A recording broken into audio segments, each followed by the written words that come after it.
And after 7 decades, India is finally seeing the return of the cheetah, the fastest moving animal on earth in the wild. These are African cheetahs though, and Prime Minister Modi released the first batch of African cheetahs who were brought in from Namibia at the Kuno National Park in Madhya Pradesh's Shopur district on his 72nd birthday on Saturday morning. आज हम दुनिया की 5वीं बड़ी अर्थव्यवस्था है और देश बदल रहा है जी। एक समय था हम कबूतर उड़ा छोड़ते थे, आज चीता छोड़ते हैं।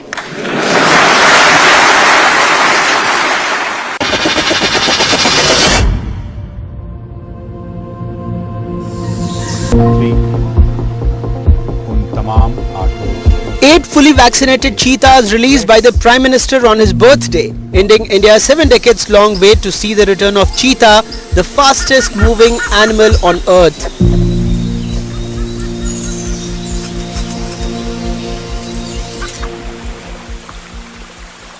Flown from Namibia by a special cargo aircraft on Friday evening, they landed at Gwalior Airport at 7:55 this morning. After a routine medical checkup, the cheetahs were flown in the Indian Air Force Chinook helicopters to the Kuno National Park in Shopur in North Madhya Pradesh. They have now been released into special enclosures where they will be quarantined for a month before being shifted to bigger enclosures for a couple of months, and finally they will be released in the wild by the end of the year.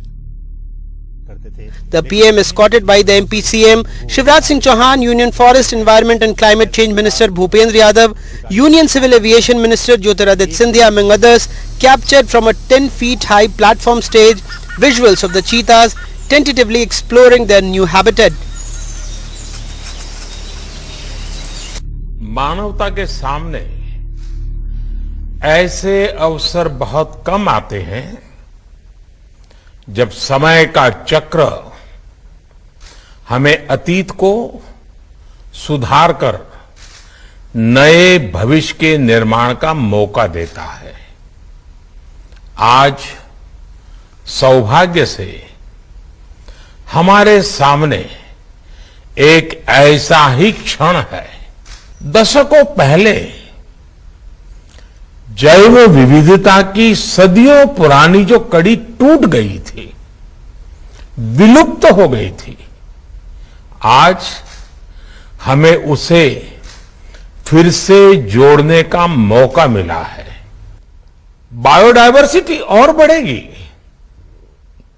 आने वाले दिनों में यहां eco tourism भी बढ़ेगा, यहां विकास की नई संभावनाएं जन्म लेगी, रोजगार के अवसर बढ़ेंगे। Locals are unhappy. They point out that Shopur, with its crushing poverty, is one of the most malnourished areas in the country and question the government's priorities. गांव में कोई रोजगार कुछ नहीं है, बिल्कुल बेरोजगार बैठे बिल्कुल। सारे टीवी चैनलों पर, अखबारों में खूब आ रहा है चीता आएगा, पर आप लोगों को कोई फर्क नहीं पड़ा। नहीं, कोई फर्क नहीं पड़ा। The Prime Minister has appealed to wildlife enthusiasts to show patience and wait for a few months before trooping to Kuno for catching a glimpse of the fastest moving animal. Till then, villagers will also have to wait to see if their fortunes change. Prime Minister Narendra Modi, who was present on a small tower with Chief Minister Shivraj Singh Chauhan, released the big cats into the enclosure, and now 50 by 30 meter enclosure will be the home to cheetahs for the next 1 month. The experts are saying it's a long process. It will take at least 15 to 20 years before declaring this intercontinental project a success or not. So tourists as well as wildlife enthusiasts will have to wait for few years. In Kuno, with camera person Rizwan Khan, Anurag Dwari for NDTV. Meanwhile, there is some fallout of this big move, this conservation project. Land prices in and around this area have gone up.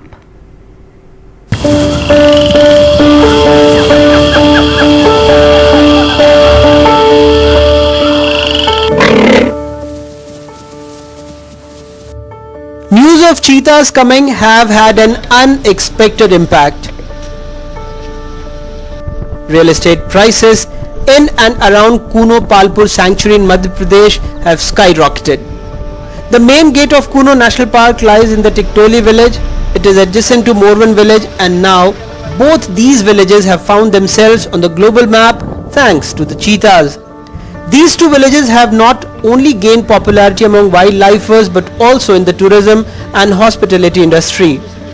आ रहे हैं आपसे बात करने की, आपकी ज़मीन है तो इधर बेच दीजिए, ऐसा कोई बाहर से आया? हाँ, बाहर से आए हैं क्या वो आदमी, पर अब ऐसी ज़मीन कोई अभी तो बेची नहीं है, पर आ ज़रूर रहे हैं। ये बातचीत करने के लिए? हम बातचीत कर रहे हैं, बिल्कुल बातचीत कर रहे हैं। अच्छा, सही बात है साहब। कितनी ज़मीन है आपकी? अभी 8-7 बीघा। 8-7 बीघा है। तो कुछ लोग आए आप लोगों से संपर्क करने, आपके सगे संबंधियों से बोला कि ज़मीन महंगी है? आते रहते हैं, महंगी ज़मीन है, 15-20 लाख का बीघा बता रहे हैं। अच्छा। Local businessmen have admitted that the rates have doubled, but they are also apprehensive about the sudden price rise. पहले 9-10 लाख रुपए बीघा थी, और जब से ये चीता आने की प्रक्रिया शुरू हुई है, ये घोषणा हो गई कि चीता आ रहे हैं, तब से 19-20 लाख रुपए बीघा की ज़मीन हो गई। अब प्रधानमंत्री जी आ रहे हैं, उनसे उम्मीद करेंगे कि श्योपुर के विकास के लिए कुछ घोषणाएं करें। पहले लोगों का विकास होना चाहिए और उसके बाद अन्य विकास पर ध्यान देना चाहिए। Ironically, the Shiopur area is among the worst affected districts in India in terms of malnourishment. As per government data submitted in the State Assembly, Shiopur has 19,243 severely malnourished kids. The cheetahs were declared extinct in India in 1952. They perished because of the habitat loss and their distinctive spotted pelts. Kuno was selected for the project to reintroduce cheetahs because of the abundant prey and grasslands. In Shivpuri, with camera person Rizwan Khan and Atul Gaur, Anurag Bari for NDTV. And it was battleground Telangana on Saturday. 3 different political rallies were held in the state to mark Hyderabad state's union with India in 1948. While the Chief Minister, KCR, called it the Integration Day, the Home Minister Amit Shah spoke about liberation from the rule of Nizam. With the weakened Congress, the BJP's political ambitions in the state are not lost on anyone. Even as the central government celebrated liberation of Hyderabad from Nizam's rule, the Telangana state government celebrated the state's integration into the Indian Union. Vastly different political perspectives of September 17, the historic day the erstwhile Nizam's Hyderabad state acceded to the Indian Union.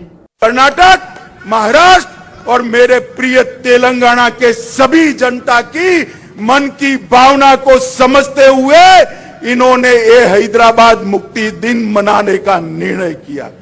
जिन्होंने यहाँ पर शासन किया, उन्होंने vote bank की राजनीति के कारण हैदराबाद मुक्ति दिन मनाने का साहस नहीं किया। Chief Minister K. Chandrasekhar Rao said Amit Shah had come to do divisive politics in Hyderabad. Addressing a massive meeting of tribals at NTR Stadium, he said for 7 years, a bill to increase reservation for tribals from 6 to 10% was pending, and now he had run out of patience. ఈ రోజు ఇక్కడ వచ్చి ఇక్కడ విభజన రాజకీయం మొదలుపెట్టినటువంటి హోంమంత్రి అమిత్ షాని అడుగుతా ఉన్నా, మేము రాబోయే వారం రోజులలో గిరిజనులకు 10% జీవోని ఇంప్లిమెంట్ చేస్తాం ఈ రాష్ట్రంలో. నరేంద్ర మోడీ మా జీవోను గౌరవిస్తావా లేదా జీవోనే నీకు ఉరితాడు చేసుకుంటావా, నువ్వు ఆలోచించుకోమని మనవి చేస్తా ఉన్నా. Earlier, the Chief Minister inaugurated massive complexes for the Banjara and Adivasi population in the posh Banjara Hills area, after which there was a celebratory march by tribals to NTR Stadium. And these are in fact Banjara tribals from all over the state who have been brought here to say thank you to the Chief Minister, also as a celebration. On the other side, in fact, if we were to pan and show, there is also the Kumaram Bhim Adivasi Bhavan. Kumaram Bhim, of course, made famous all over the country by the Rajamouli film RRR, but in this case, he is recognized, of course, as a big iconic figure in the Telangana struggle, Kumaram Bhim, and that's the reason why the Adivasi Bhavan in Banjara Hills has been named after him. In Hyderabad, with camera person Nagaraju, Uma Sudhir, NDTV. Now, Queen Elizabeth II's coffin queue is becoming the longest in history. Mourners are now waiting 24 hours to pay their respects, and the queue has been paused twice after reaching capacity numbers. People have been advised not to travel to join it, but nobody seems to be listening.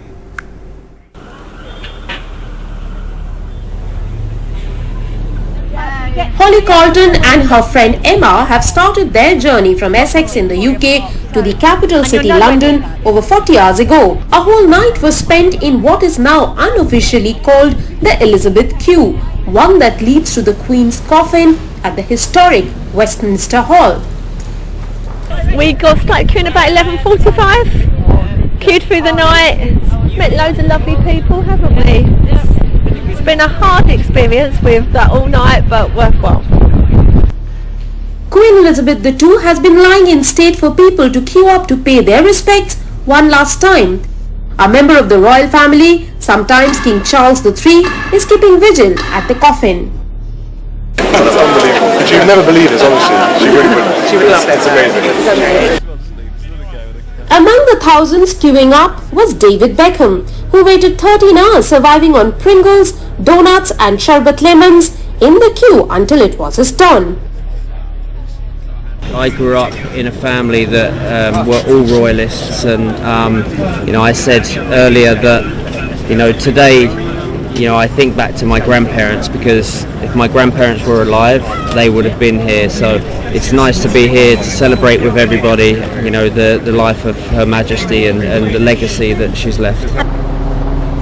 London is looking a lot different. Over 10,000 policemen patrolling the city ahead of the big global event, the funeral of Queen Elizabeth II on Monday the 19th. Over 100 heads of state, including US President Joe Biden, will attend the funeral. In addition to the biggest police force in the country, the police service in London, we have officers from every single one of our 43 police forces across the country. Additionally, what was planned, and it's happening, is armed forces personnel, the Royal Air Force, the Army, the Navy, supporting our stewarding operation. The funeral will take place on 19th at Westminster Abbey, a historic church where the Queen got married. The hall has a capacity of over 2,000 persons. World political leaders, celebrities such as Sir David Attenborough, Sandra Oh, Gregory Charles will attend. The ceremony will broadcast live in cinemas and cathedrals across the country. Just after the funeral, the Queen's coffin will be taken in a procession to Windsor Castle, her favourite home among her many. Radhika Iyer in London, NDTV. Radhika now joins us. Radhika, everybody's plans for the weekend in London to get in queue? Well, all roads at the moment in London lead to Westminster. It seems like if there were an aerial view, it seems like a queue has wrapped London. As you can see behind me, this is the queue. This is unofficially called the Elizabeth Line. It goes all the way and it connects several bridges. It goes on to up to 5 miles, and this is a queue which slowly has begun to move, which is good news for all these people who've been waiting here. I just spoke too soon. The queue has been paused again. They were moving until a while ago. There are so many acts of kindness that I saw through the day, through yesterday in the evening. Lots of food charities who are producing food, who are distributing food to people, just basically sharing their grief. This is an outpour of grief. Hi. Hey, Would you like to? Hi, doing well, thank you. How are you doing? Tell me first. I'm very good, thank you. How long have you been in the queue? Since 11 o'clock, about 5 hours with Celinda. We're both from Birmingham. We left home at 8 o'clock in the morning to get the train, and we've been in the queue since 11 o'clock. That's not too bad, is it? People have spent 24 hours. I'm going to walk along with you. Now, what compels you to stay on, not give up, and just keep going? Well, I mean, she was our queen for 70 years, so for us to queue for 12, 13, 14 hours is nothing. So, it's like, it's a small loss. And all our lives, we've just known her to be, our queen. So she's like everybody's mom, everybody's gran. So, yeah. What about her? What is that quality that makes you feel either connected to her or want? A lot of people say they want to emulate her. She's very much like for the people. You never at any point, we knew she was like, you know, part of the monarchy, we knew she was the queen, but at the same time she's very relatable as well. Yeah, relatable. A lot of people are feeling this to be some sense of personal loss. Now my question is, we have King Charles III, who's now taken over. What are your thoughts and what's your expectation going forward? I don't think it's a question of expectation. I think there'll be a lot of the tradition to follow. Not to put too much pressure. The gentleman, the guy, has got to go through that grieving process, but he's also had plenty of training and insight through his life as a son to the Queen. I think he'll make a tremendous king. Okay. And for Britain, it's about that new national identity, who we are as a country with a king. Which channel are we on? This is NDTV. This is NDTV, which is headquartered in New Delhi. But thank you so much for your time. Good luck. A new era is born. King Charles III has taken over. It has been quite a long wait for him. He's taken over from Queen Elizabeth II, and it will take some time before Britain gets used to saying God Save the King. The national anthem is otherwise God Save the Queen, but a lot of changes expected, Sarah. The currency is going to change. Post boxes which have the Queen's picture and the Queen's symbol will be changed to a king. So many such changes, but many would view it as a way, as a culture, as an identity that Britain often relates itself to. It's interesting to point out that just after the pandemic, it took the Queen to get Britain's economy moving. During June, when people feared coming out of their homes, a 3-day Jubilee celebration was announced, a Platinum Jubilee celebration for the Queen when she rang in her 96th, and people came out in large numbers. And here, the royal family is feeling so overwhelmed by this presence of so many hundreds and thousands of people who are here braving the weather, braving the wait, and still trying to make that one last visit to Westminster Hall where they can pay their respects to the Queen before the funeral on the 19th. In fact, Prince William has just said that she, the Queen, would have never believed this sight that we're all seeing in London. Thanks so much, Radhika, for that. That's the news at this hour. But after the break, the Brahmastra team sits down for a chat with NDTV. Arun Singh is coming up on the other side of this short break.